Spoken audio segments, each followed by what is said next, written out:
اس لیے یہ ٹاپک آج بتانے کی ضرورت پیش آئی کہ ہم اپنی زندگی کے رخ کو جب تک ٹھیک نہیں کریں گے اس وقت تک ہماری زندگی کی یہ پریشانیاں ختم نہیں ہوں گی۔ ماں باپ خود اپنی اولاد کو پریشان کر کے خوش نہیں ہوتے، اللہ رب العزت اپنے بندوں کو پریشان کر کے کیسے خوش ہوں گے؟ تو وہ نہیں خوش ہوتے، اس لیے فرمایا ما یفعل اللہ بعذابکم ان شکرتم وآمنتم، اگر تم ایمان لاتے شکر کرتے اللہ تعالیٰ کو تمہیں عذاب دے کے کیا ہاتھ آتا؟ اللہ تعالیٰ کیا کرتا تمہیں عذاب دے کے؟ وہ کیوں عذاب دیتا؟ تو اللہ تعالیٰ خوش نہیں ہوتے، وہ نہیں چاہتے کہ بھوکے ننگے رہے بندے، پریشان رہے بندے۔ یاد رکھیے اللہ رب العزت نے اپنے بندوں کو عذاب کے لیے پیدا نہیں کیا، اپنے بندوں کو ثواب کے لیے پیدا کیا ہے۔ کیوں؟ فرمایا ان اللہ بالناس لرؤوف الرحیم، جب رؤوف الرحیم ذات ہے تو وہ کبھی پریشانی میں اپنے بندوں کو نہیں ڈالنا پسند کرتے۔ ہم خود پریشانیوں میں پڑتے ہیں، ہم پریشانیوں کو دعوتیں دیتے ہیں، بھاگتے ہیں پریشانیوں کی طرف۔ کس طرح سے؟ اپنے رب کے حکموں کو توڑ کے، اپنے محبوب کی سنتوں کو چھوڑ کے۔ کون سا گھر ہے آج بتائیے تو صحیح کہ جہاں نبی علیہ الصلوۃ والسلام کی سنتوں کو ذبح نہیں کیا جاتا؟ الا ماشاء اللہ، نیکوں کے گھرانوں میں بھی کوئی نہ کوئی فرد ایسا ہوتا ہے جو من مرضی کا مالک، نہیں حکم چلتا دوسرے کا، نہیں اختیار کسی کا۔ آج ہمارے گھر، گلی کوچے، بازار نبی علیہ الصلوۃ والسلام کی سنتوں کی مذبح گاہیں بن چکی ہیں، اور پھر ہم کہتے ہیں کہ ہمیں پرسکون زندگی نصیب ہو جائے۔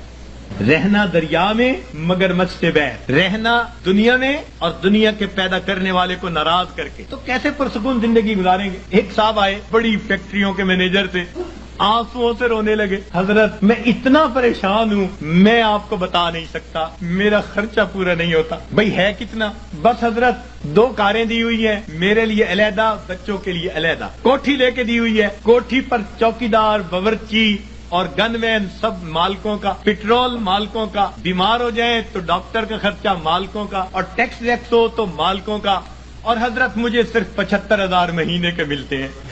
75,000 مہینے کے ملتے ہیں، سارے باقی خرچے مالکوں کے، اور آنسوؤں سے رو رہا ہے کہ حضرت میرے خرچے پورے نہیں ہو۔ فیصل آباد سے ایک خاتون آئی، پردے میں بیٹھ کے بات کرنے لگی، رو رہی ہے دارو قطار، 5 منٹ روتی رہی، اور اس کے بعد کہنے لگی بس میرے لیے دعا کریں، میرے خرچے پورے نہیں ہوتے۔ میں نے کہا کتنے فرد ہیں؟ کہ بس میاں بیوی ہیں، اولاد نہیں ہے۔ تو کتنا خرچہ دیتا ہے خاوند؟ کہ جی ہر مہینے کا 50,000 دیتا ہے۔ میں نے پوچھا بنتا کیا ہے؟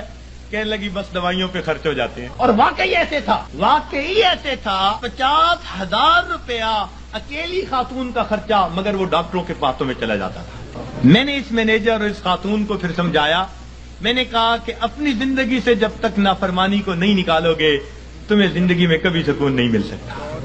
تمہارے مال سے اللہ نے برکت نکال لی ہے، تمہارے 75,000 کیا 75 لاکھ بھی ہوں گے تو تمہاری ضرورتوں کو پورا نہیں کریں گے۔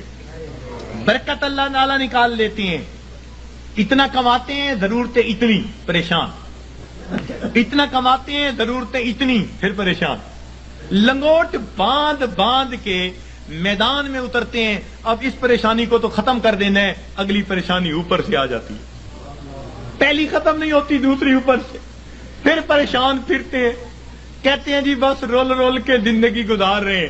ایک صاحب کہنے لگے کہ جی کسی نے شعر لکھا ہے، ایس دکھی حیاتی دے پینڈیاں وچ، ایس دکھی حیاتی دے پینڈیاں وچ، کدی راہ پہ گئے کدی بھلدے رہ، ایک دیوا امید دا بلدا رہا، لکھ چکھڑ انیریاں دے چلدے رہ، پت جھڑ دے جھڑے ہوئے پتیاں وانگ، اسی تیرے جہان وچ رلدے رہ، پر دامن امید دا چھڈیا نا، اسی نار تقدیر دے گھلدے رہ۔ میں نے کہا کہ بھئی تمہیں پت جھڑ کے جھڑے پتے کی طرح رلنے کی ضرورت ہی کیا ہے؟ کیوں ضرورت ہے؟ تم اپنے آپ کو پروردگار کے حوالے کرو، وہ تمہیں بے آسرا نہیں فرمائے گا، وہ تمہیں کٹی پتنگ کی طرح نہیں رکھے گا، جھڑے ہوئے پتے کی طرح رلنا نہیں پڑے گا، گھلنا نہیں پڑے گا تقدیر سے۔ وہ تقدیر بنانے والے کے ساتھ اپنے آپ کو نتھی کر لو، پھر دیکھو کہ وہ پروردگار کیسے سکون اور اطمینان کی زندگی عطا فرما دیتا ہے۔ تو ہمیں آج جس سے بھی پوچھیں، کوئی کہے گا بھائی نے پریشان کیا، کوئی کہے گا پڑوسی نے پریشان کیا، بیوی نے پریشان کیا، اولاد نے پریشان کیا، ہمیں کسی نے پریشان نہیں کیا، ہمیں ہمارے گناہوں نے پریشان کیا ہوا ہے، ہمیں ہمارے نفس نے پریشان کیا ہوا ہے، ہمیں شیطان نے پریشان کیا ہوا ہے۔ تو دشمن ہمارے 2 ہی ہیں، نفس اور شیطان، اور دونوں گناہ کروا کے ہمیں پریشان کر دیتے ہیں۔ ہم گناہ کرتے ہیں سکون کی خاطر، اور گناہوں سے اور بے سکونی بڑھتی ہے۔ میر کیا سادہ ہے بیمار ہوئے جس کے سبب اسی عطار کے لونڈے سے دوا لیتے ہیں۔ جن کاموں سے پریشان ہوتا ہے بندہ سکون حاصل کرنے کی خاطر ان کاموں کو کرتے پھرتے ہیں۔ تو یاد رکھیے کہ گناہ ظاہر میں خوبصورت نظر آئے، اس میں لذت محسوس ہو، اس میں وقتی طور پر اطمینان محسوس ہو، مگر حقیقی طور پر اس میں دل کی پریشانی ہوا کرتی ہے۔ اور جتنا ہم گناہ کریں گے اتنا ہماری زندگی میں پریشانی آئے گی۔ یہ اللہ والے جو گناہوں سے اپنے آپ کو بچا لیتے ہیں، اللہ تعالیٰ ان کی زندگی کو سکون عطا فرما دے۔